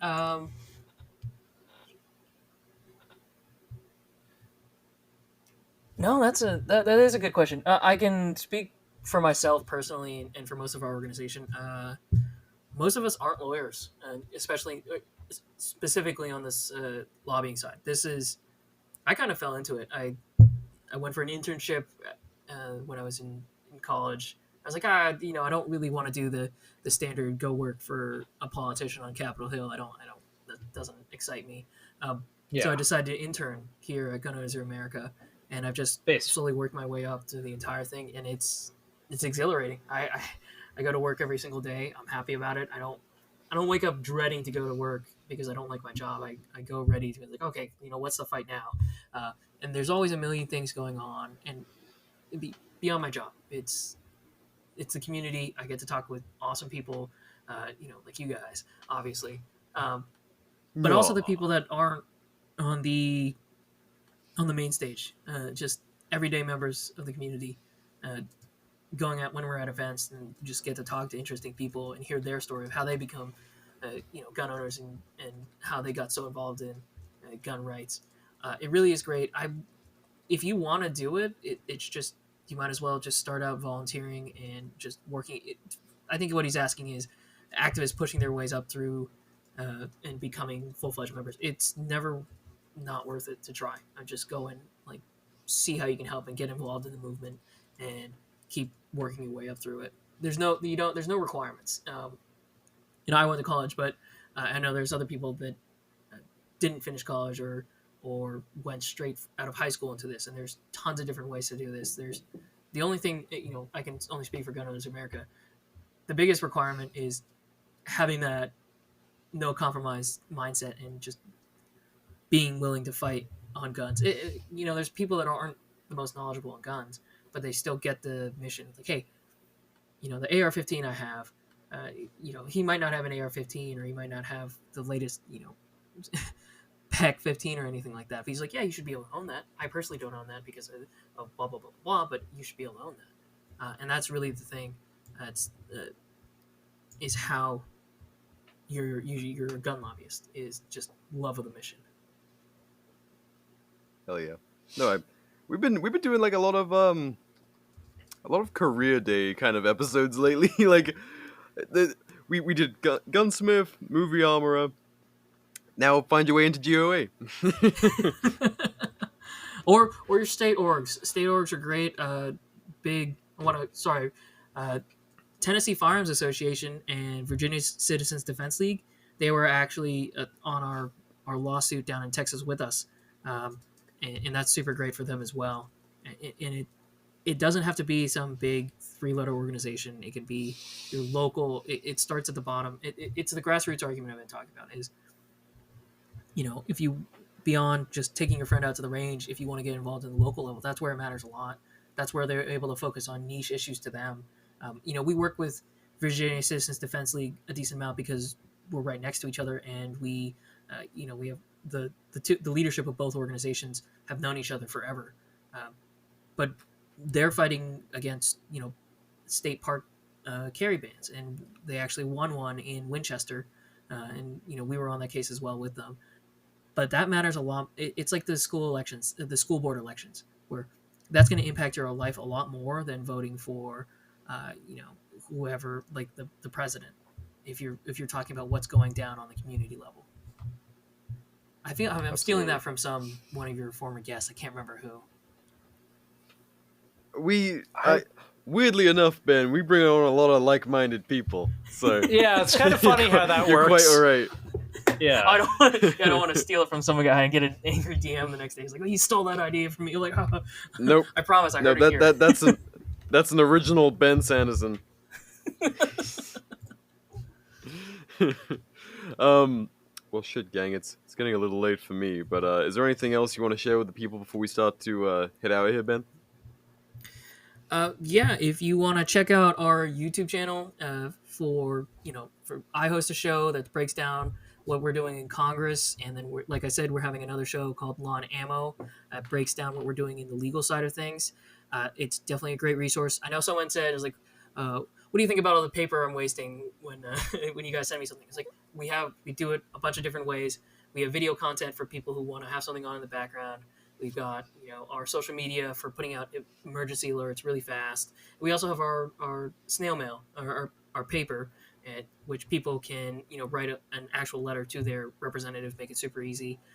So we try to make it as easy as possible for you to become more knowledgeable, but also become more engaged in the gun rights fight. Also, I hope to see everyone there at the Gun Owners Advocacy and Leadership Summit that's going to happen in Knoxville, Tennessee, August 17th to 18th. It'll be a bunch of fun. I'm going to be there. A bunch of other cool people are going to be there, hopefully. But yeah, like I said last time for the dad advice, it's keep fighting. There's a lot of us have that outrage fatigue. And yes, very much gets so. Tiring. Yeah, I understand that. But calling your representative, sending that email, clicking the links it really helps us in our fight for your rights. Hell yeah. Yeah, I love that. Anyways, before we wrap up, BR, do you have anything for us? Just any updates or stuff? I don't know. We haven't asked you. How are you doing? How is BR? What the fuck are you trying to get? Are you trying to get some information out of me, motherfucker? I will repeat name and rank. Rank shit, none. Dude. I'm just BR. asking. I hate. Everyone asks. What BR is doing. No one ever asks how BR is doing. How are you? That's very sweet of you, Nathan. Well, I guess you'll force me to say it. I did get engaged recently. Fuck yes. Congratulations. Marriage is based. We're back. It is. We are so back. The funny thing is we've been wearing rings for like 4 years because we're like basically hippie married, and we're like, all right, I guess we'll actually we'll do the thing. So yeah. Yes, congratulations. That is she's a very lovely lady. Was that what you were trying to get out of me, motherfucker? Actually, no. I was genuinely just asking how you are. It's just we always harp on. Fishing. No. I think in 2D chess. It's not even chess. It's checkers. I'm incapable of fishing. I cannot think more than a step and a half ahead of whatever I'm doing at the time. I physically mean the step and a half I'm about to take. Exactly. It's genuinely just like in my head. It's like a monkey clashing cymbals together. No, shit is good, man. But thank you. No worries. How are you, Nathan? I am good. Things are going. The Prius getting hit and run. Yeah, this motherfucker. I'm going to tickle him. I swear to God, I'm going to go John Wick in this motherfucker. Like hit my Prius. There's a little black scuffs by the right side rear door. And I swear to God, I'm going to take this Raven MP22 and I'm going to Night Stalker this bitch. They're going to find him in parts. I'm going to censor that. Okay. You don't. This is legally a threat. But yeah, before we go. Yes, before I did just wrap up a job for, I don't know if I'm allowed to talk about this, but I'm going to anyway. For Geisley, I just drew a bunch of stickers for their Blem sale.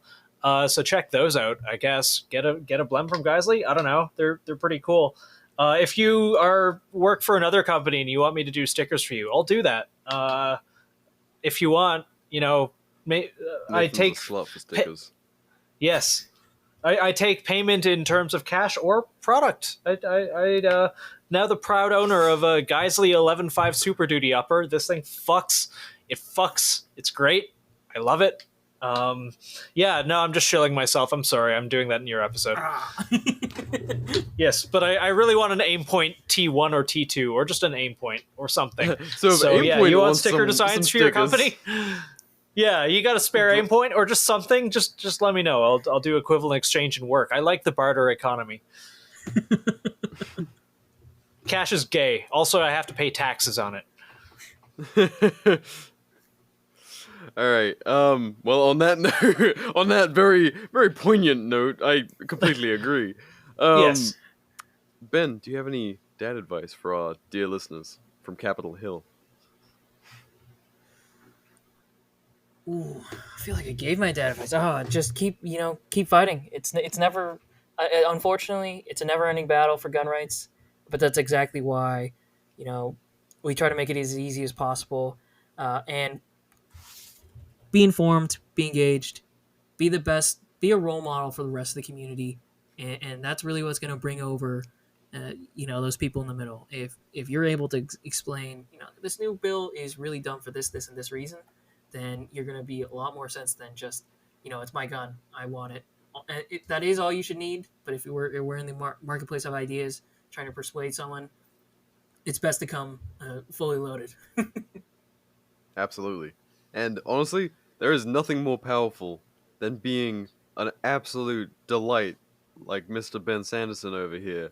Just an absolute gent, scholar, and king. But like the kind of king I like. Also weirdly jacked.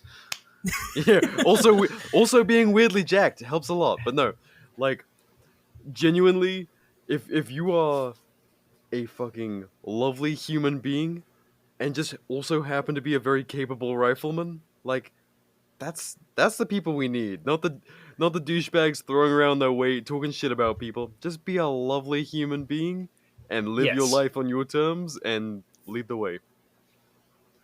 But on that note, thank you, Ben, for joining us again. Always a pleasure to speak with you, and looking forward to this summit in Knoxville. I'm gonna be there. Saying it now. I'm gonna try my best. Myself to it. Well, thanks for having me on again. It's always a pleasure. Oh shit! God damn it! Okay, sorry. Okay, bye. Okay, that's an editing mess you're going to have to figure out. Oh god, I usually have to I usually have to move the K by because Nathan will cut someone up. I'm sorry. I genuinely try not to. Okay, guys, I really gotta go. I love you all, Ben. As always, that was very good. I appreciate you guys very much. It's 7:10. Sundown's in an hour. If I don't zero this thing, my autism is going to kill me.